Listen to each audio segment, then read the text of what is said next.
empresas do lucro presumido arbitrado, elas podem sim seguir as orientações lá no novo manual do EFD PIS e COFINS, tá? Do EFD Contribuições, que foi atualizado no mês de junho, já com todo o panorama, com todo o passo a passo, para que faça-se os devidos ajustes nas obrigações acessórias a partir do mês de março de 2017 para frente, computando-se o crédito a recuperar e, na sequência, fazendo-se os pedidos na via administrativa relacionado ao PER ou à DECOMP, né? O PER, pedido de restituição, ou DECOMP, declaração de compensação.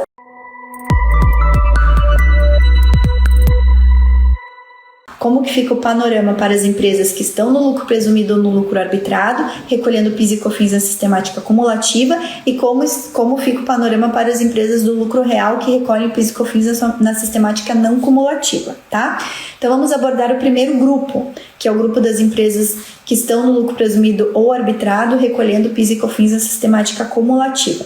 Para essas empresas, independentemente se elas têm ação judicial, já é mais seguro, tá? Já é mais tranquilo fazer a recuperação na via administrativa, porque não tem mais nenhuma discussão que vai ter para as empresas do lucro real.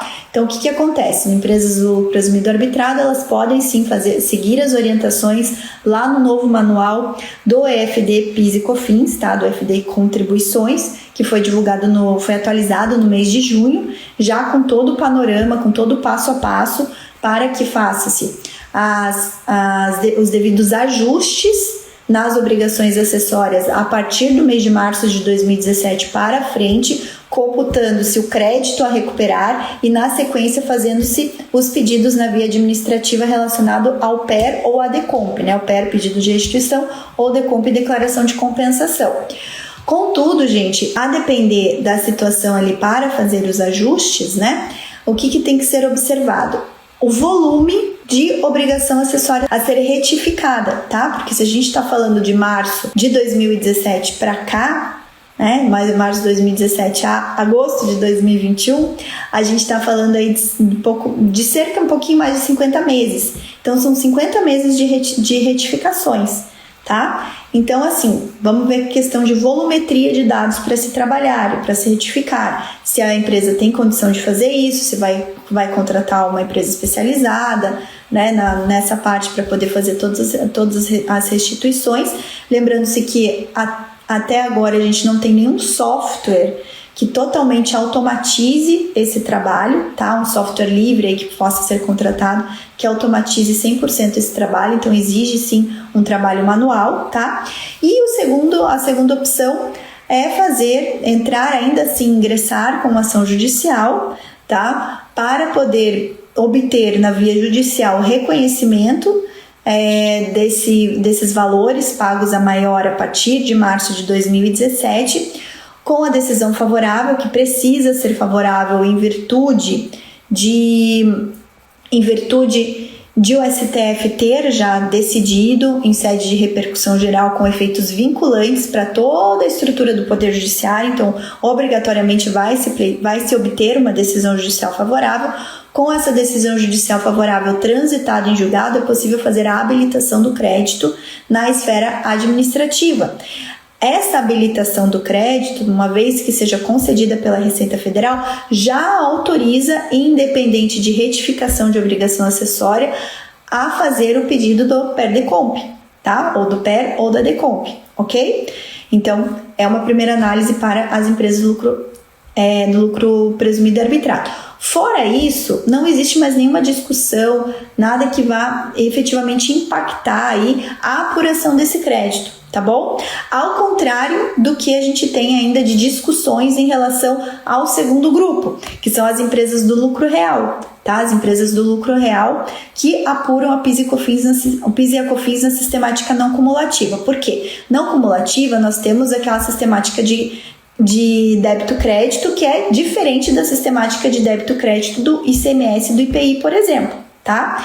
Então, no PIS/COFINS não cumulativo, adota-se né, o método subtrativo indireto, em que num primeiro momento nós precisamos apurar todos os créditos da entrada, tá? E aqueles créditos que estão previstos especificamente na legislação do PIS e da COFINS não cumulativa, ou seja, na Lei 10.833 ou na Lei 10.637, tá? Então tem todo o rol de itens que podem ser considerados como podem dar direito a crédito de PIS e COFINS. Um dos itens é o item chamado insumo, tá? Que sempre é o item mais subjetivo dessa relação. E aí o que acontece? Esses itens somados, tá? Geram o crédito para bater ali do PIS e da COFINS a recolher, ok? E aí, qual que é a grande discussão em relação às empresas do lucro real?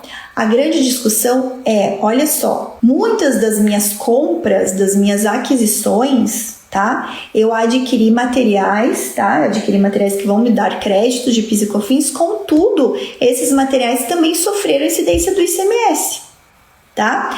Na visão do fisco ficou um limbo, a legislação deixou um limbo. Antes, a legislação previa, antes da Instrução Normativa 1911-2019, a legislação previa que o ICMS compunha o preço de aquisição das mercadorias, ou dos itens, né, dos bens ou dos serviços, ele compunha, no caso ali, o custo de aquisição. Quando houve a edição da Instrução Normativa 1911, que seria um consolidado de toda a legislação relacionada a PIS e COFINS, toda a legislação infralegal, né, que não está disposta em lei, mas é infralegal, portarias, instruções normativas, soluções de consulta com efeito vinculante e tal, omitiu esse trecho da legislação. Não se falou mais nada em relação ao ICMS compor o custo de aquisição. Tá? E aí ficou essa dúvida, o ICMS compõe ou não o custo de aquisição, tá?